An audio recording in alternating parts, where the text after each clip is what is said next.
Sa Majesté Astrid Giraud, 21e reine d'Arles.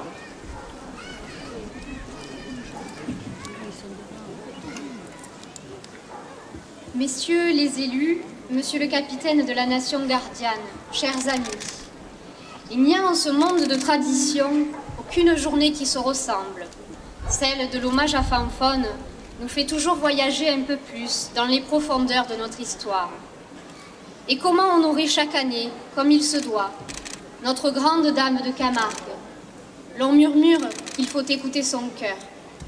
Alors, s'il est des personnes sans qui cette histoire de la Camargue ne serait pas tout à fait la même, Antoinette Guillerme, dite Fanfone, était de ceux-là, était de ceux qui ont connu cette alchimie du temps entre une terre et des hommes.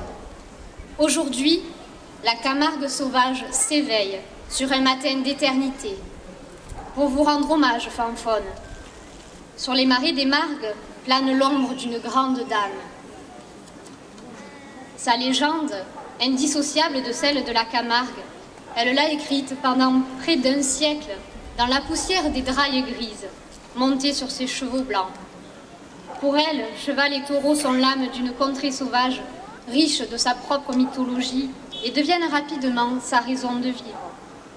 Propulsée dans ce monde rude et difficile de gardiens, passionnée comme peu le sont, vous avez été choisie pour être l'ambassadrice de notre Camargue en 1975. Femme de conviction, vous vous êtes battue pour faire reconnaître notre race du cheval Camargue par les haras nationaux. Grande manadière, respectée de tous, magnifiant un élevage aux origines nobles qui, de par sa qualité, a permis de faire naître de nombreuses autres manades. Vos taureaux foulent la piste avec fierté et ardeur, ce qui vous a valu 2 biaous d'or, dont nous fêtons les 30 ans de celui de Ségrin, qui sortit pour la première fois en KPA en 1973. Vous avez donc créé un idéal de noble fraternité à préserver et à suivre.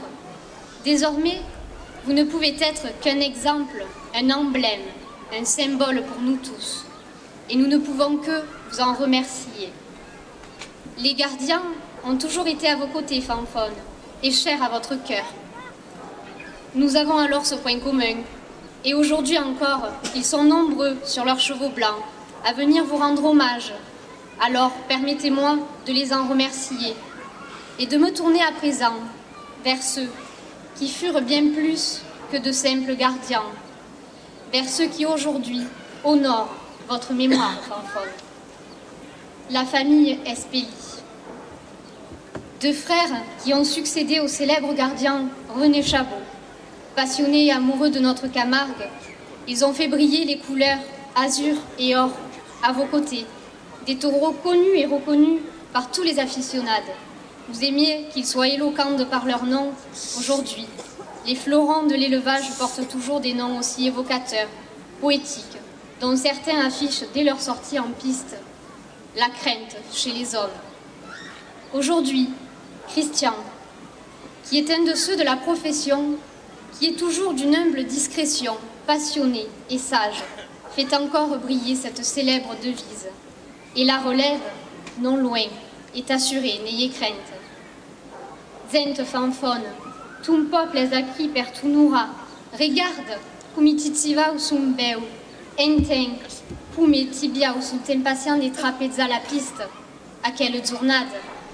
Grande dame de notre Camargue, regarde, regarde encar le symbole qui veuille toute si femme, qu'en fait-il au costume, toute si femme, qui sont fiers su sum sivao, toute si femme per qui c'est su modèle. Le peuple des Camargues est en fier de regarder ton phare, qui nous guide, tout noble, est pas presse d'être acaba, ara, regarde, le moulon des femmes qui marchent d'intipa, des manadières.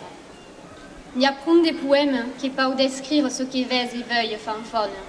Alors gramassi as-tu, longue maille à la manade Fanfone et longue maille au peuple camarguais.